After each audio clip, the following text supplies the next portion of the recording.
Look, Brad, I have your application right here. I checked some of these references, and most of these people have never even heard of you before. Look, I know you're experienced, but assistant manager is a very key position here, so I'll tell you what, I'll let you know if there are any other openings. Right, I have your number. Good morning. Look, I'm glad to hear you're taking care of business. Yes, sir. I have narrowed the possibilities down for the assistant manager position to 2 guys, and I'm seeing another fellow this afternoon. Would you like to meet them? No, that's your department. I trust your judgment implicitly. Thank you. You care for coffee? Yes, please. I'd appreciate it. We could go in my office if you like. No, it's fine here. I don't want to interrupt your business. Sir, I'm sorry. Was there a meeting this morning that I forgot about or something? No, I just decided to drop by and see how things were doing. Oh. Well, business has slowed down because of the weather, but we're still raking in a hefty profit. I know. With your talents, I'm anxious to see how you're going to do in Vegas. I'm ready for that challenge. This would be a smashing opening. Oh, I appreciate your entrusting so many of the details to our man out there. Well, I trust your judgment, like you trust mine. You'll like him, Luke. Oh, I hope you know that you're welcome to invite a guest to the opening. All expenses paid. I'm sure any girl would be impressed. Well, I don't really have anyone special right now. Really?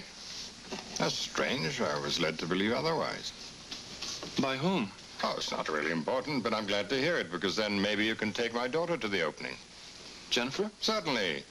We could make a kind of a party out of it. Scotty and Laura Baldwin. And since we're now clients of the Lee Baldwin law firm, I'm sure he'd be delighted to go. Whatever you say. Well, it's settled then. You and Jennifer and Scotty and Laura Baldwin will all be together at the Vegas opening. Well, that should be nice.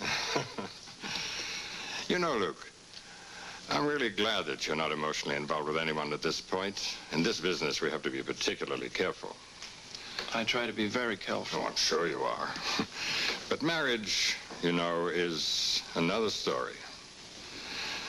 You have to be very sure that the woman you marry loves you enough to keep anything she may learn, any secrets she may learn, totally under wraps, buried, out of loyalty to her husband.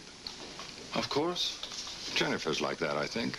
I've never actually told her anything about my business dealings, but as my daughter, I'm sure she'd understand. I'd prefer that she never find out anything, but if she does, well, I'm sure she'd accept it because of her love for me. That's the kind of girl she is.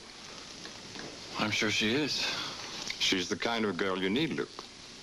If you ever decide to marry, I suggest you look for someone exactly like her.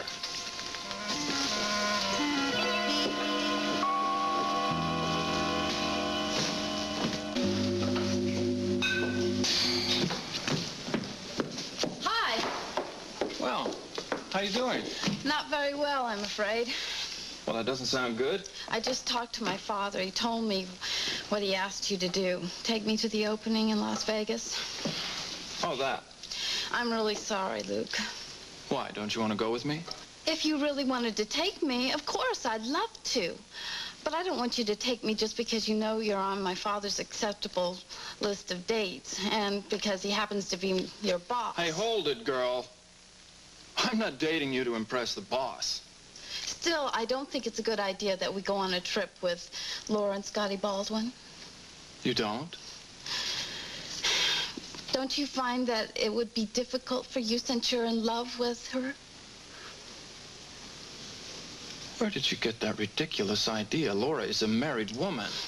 I walked in on you the other day and saw you talking to her. I heard you tell her how much you were in love with her. You misunderstood, Jennifer. No, I didn't, Luke. I would appreciate it if you would forget about that. That's something that happened between Laura and I a long time ago. It must be terrible being in love with someone who is married to someone else. Listen, Jennifer, I told you that's in the past. Now, your father, I know him. He would not approve of my allowing Laura to work here if he thought something was going on between us. So please don't mention the past to him, all right? I promise. As far as I'm concerned, it's nobody's business except yours and Laura's. And if it's over... It is. Completely.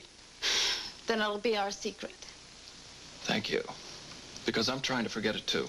I hope you'll let me help you do that. How? I think you know how I feel about you, and if it is over with Laura Baldwin, I'd like to start dating you seriously. Well, what can I say? You can say yes. He's still there, in the alley, watching. Luke said they'd have someone here 24 hours a day, watching the apartment. If I go out, they'll follow me. But I can't just do nothing. I've got to talk to the FBI.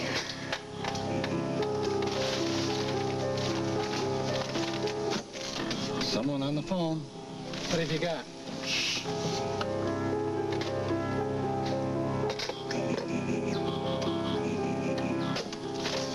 What happened? Someone from the Baldwin apartment started to make a phone call. And? Nothing. No dial. Whoever it was hung up. Did you hear anything at all? Nope. Sorry. It's okay. You will.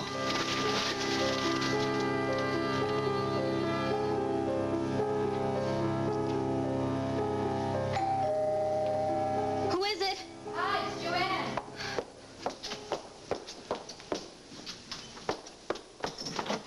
Joanne, I'm so glad you could come on in.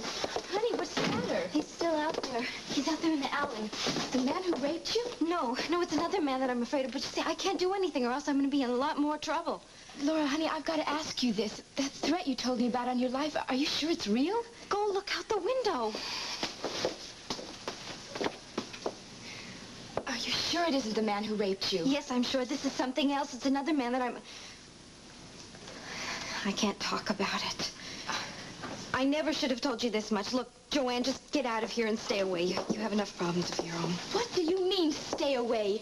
Laura, you told me at the disco that you thought your life was in danger, and now you're trying to tell me to stay away? You are my friend. I don't want you involved. Laura, friends stick together. They are involved. So you tell me, if that man watching this apartment isn't the rapist, then who is he?